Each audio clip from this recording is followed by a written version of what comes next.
If you listen very carefully to the wind blowing through the streets of Stuttgart, Detroit, and Munich, you can hear a sound. It is the sound of surrender. It is the sound of a 4-cylinder sewing machine trying desperately to pretend it is a supercar. For the last 5 years, the traditional guardians of automotive passion, the Germans and the Americans, have been engaged in a systematic betrayal of their most loyal customers. They looked us in the eye and told us that we didn't want noise anymore. They told us we didn't want vibration.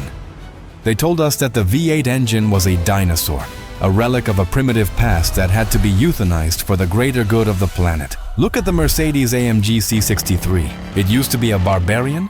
It used to be a 6.2-liter naturally aspirated hammer that terrified pedestrians and turned tires into smoke. Then it became a 4.0-liter bi-turbo. We accepted that, but then, in a move of catastrophic arrogance, they ripped the heart out of the beast and replaced it with a 2.0-liter 4-cylinder hybrid. A 4-cylinder in an AMG. It was an insult. It was clinical, efficient, and completely soulless. And the sales figures proved it. Nobody bought it. The car sat in showrooms gathering dust because Mercedes forgot a fundamental rule of engineering. You do not buy a luxury performance car with your calculator. You buy it with your ears and your stomach. We thought the war was lost. We thought the V8 was destined for the history books, preserved only in museums alongside steam engines and carburetors. We thought the future was silent. But we were wrong. While the West was busy apologizing for its engineering heritage, something incredible was happening on the other side of the world. While Ford was canceling the V8 and Dodge was discontinuing the Challenger to make an electric vacuum cleaner, a company in Baoding, China, was quietly forging a monster in the dark. They didn't get the memo that the internal combustion engine was dead. Or perhaps they got the memo, read it, and threw it in the bin. Today, we are going to talk about the most unexpected plot twist in automotive history. The savior of the V8 engine is not German. It is not American. It is Chinese. And the machine they have unleashed upon the world, the Great Wall Motor 4.0-liter twin-turbo V8, is not just a copy of Western technology. It is a declaration of war.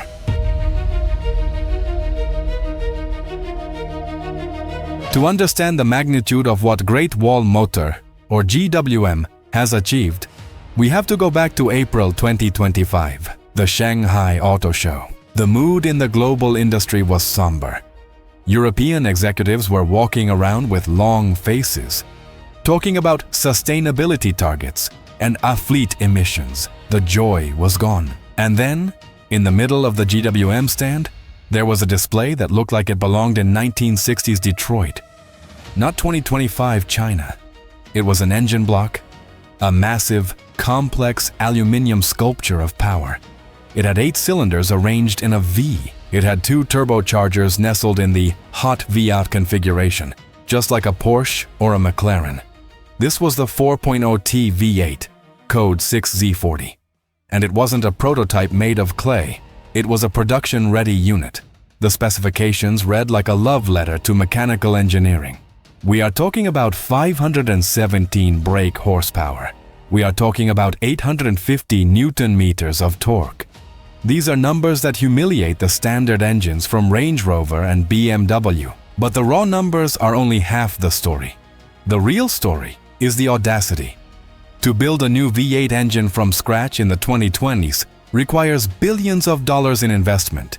It requires casting plants, machining tools, and thousands of hours of durability testing. It is a financial commitment that says, we believe in this technology for the next 20 years. While Audi has announced they will stop developing new combustion engines, GWM has just started. They realized something that the Europeans missed. There is a massive market of people who are rich, who love cars, and who do not want a battery-powered appliance. They want a heartbeat. The Tank 800, the flagship SUV that carries this engine, is not designed to save the polar bears.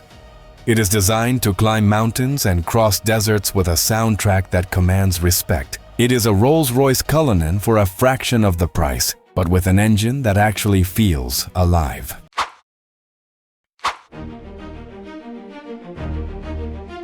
The cynics will say, but how can they sell a V8 in 2026? What about the emissions regulations? This is where the Chinese engineers have outsmarted the Germans at their own game. The Mercedes approach to hybrids was to shrink the engine to the size of a milk carton and use the electric motor to do all the heavy lifting. The result is a car that feels weak when the battery is dead. GWM took a different approach with their high 4T technology. They kept the massive engine. They kept the 3.0-liter V6 and the 4.0-liter V8. And then, they added the electric motor inside the transmission. They developed the world's first 9-speed longitudinal hydraulic automatic transmission with an integrated P2 hybrid motor. This is the 9-hat. The philosophy here is crucial. The electricity is not there to replace the combustion engine, it is there to serve it. It acts like a digital supercharger.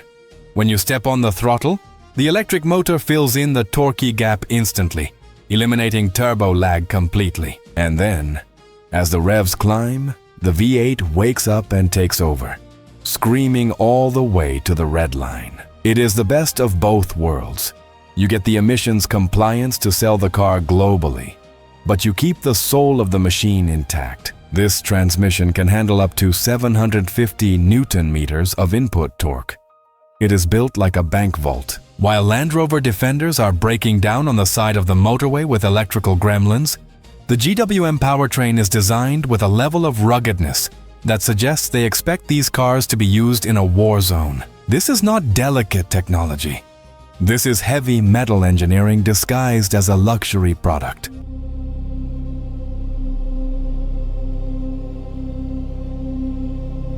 If the V8 SUV wasn't enough to convince you that China has taken the crown of petrolhead insanity, we need to look at what they brought to the motorcycle world. Because if you think a V8 is rare, a flat 8 is a unicorn. For decades, the Honda Goldwing was the king of the road. It had a 6-cylinder boxer engine that was smoother than silk. It was untouchable. No American or European company dared to challenge Honda in the super tourer segment. It was too difficult. It was too expensive. Then came Great Wall. They launched a new motorcycle brand called Esse, and their debut bike, the 2000, didn't just target the Goldwing. It aimed to obliterate it. They built a 2.0-liter, 8-cylinder boxer engine, a flat 8. Let that sink in. The only other time we hear about flat 8 engines is in vintage Porsche race cars like the 908. Putting an engine of this complexity into a motorcycle is madness. It implies a level of casting precision and balancing mastery that most people thought only existed in Japan or Germany. The SOWO S2000 is a monument to excess. It uses a dual-clutch transmission, DCT, with 8 speeds. It has double wishbone front suspension, similar to the BMW Hossack system. But the star is the engine. Why 8 cylinders? Because they could. Because 6 wasn't enough to prove a point. When you fire up this bike, it doesn't sound like a motorcycle. It sounds like a World War II fighter plane warming up on the runway. It has a low, menacing thrum that turns into a high-pitched wail. This bike was unveiled in China first, but now, in 2026, the global rollout confirms that this was not a concept. This is a product you can buy. While Harley-Davidson is struggling to attract young riders and launching electric bikes that nobody wants, SOWO is building a 2-wheeled Bugatti Veyron. They are appealing to the primal instinct of the rider who wants the biggest, baddest machine in the car park. It is a flex of gigantic proportions.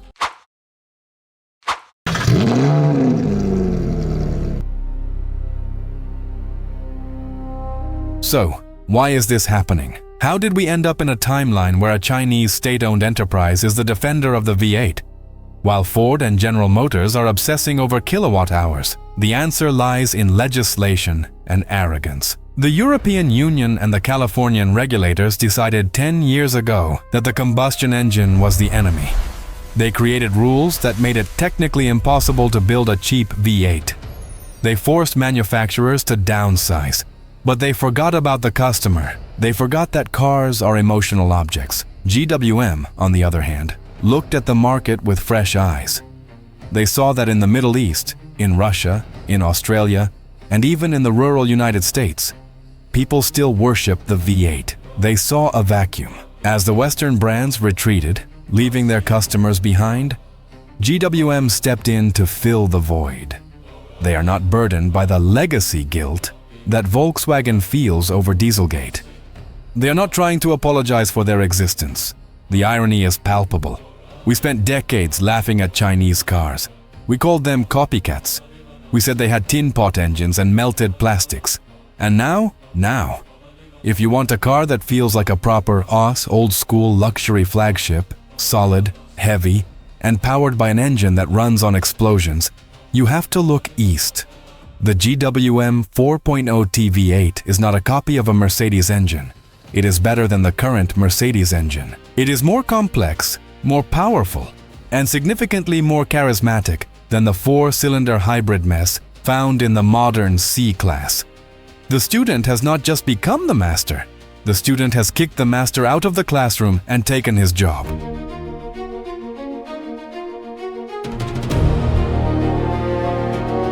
CES 2026 and beyond. The presentation of this engine family to the global market at CES 2026 is the final nail in the coffin of the old hierarchy. This is no longer a domestic market, a experiment. GWM is bringing these engines to the world. Imagine the scenario. You are a wealthy rancher in Texas. You have driven Fords your whole life, but Ford tells you the new F-150 is a V6 hybrid or fully electric. You don't want that. Then, you see a GWM tank pickup truck. It looks rugged. It feels premium. And under the bonnet, there is a 4.0-liter twin-turbo V8 that sounds like thunder. It is cheaper than the Ford. It has a better warranty than the Ford. And it has the engine you actually want. What do? Brand loyalty only goes so far. Eventually, product superiority wins. And right now, in the niche of heavy-duty, high-performance combustion vehicles, China is producing the superior product. This engine is also modular. The 3.0T V6 is essentially the V8 with two cylinders chopped off. It powers the Tank 700, a vehicle that looks like a cyberpunk G-Wagon, and has off-road capabilities that rival a Land Cruiser. The integration of the V8 into the future Tank 800 creates a luxury limousine that will compete directly with the Bentley Bentayga. But for 1/5 of the price, we are witnessing a changing of the guard. The combustion engine is enjoying a twilight renaissance, a final glorious chapter before the batteries take over completely. But the authors of this chapter are not the ones who started the book. The V8 is alive. It is healthy. It is roaring. It just speaks Mandarin now.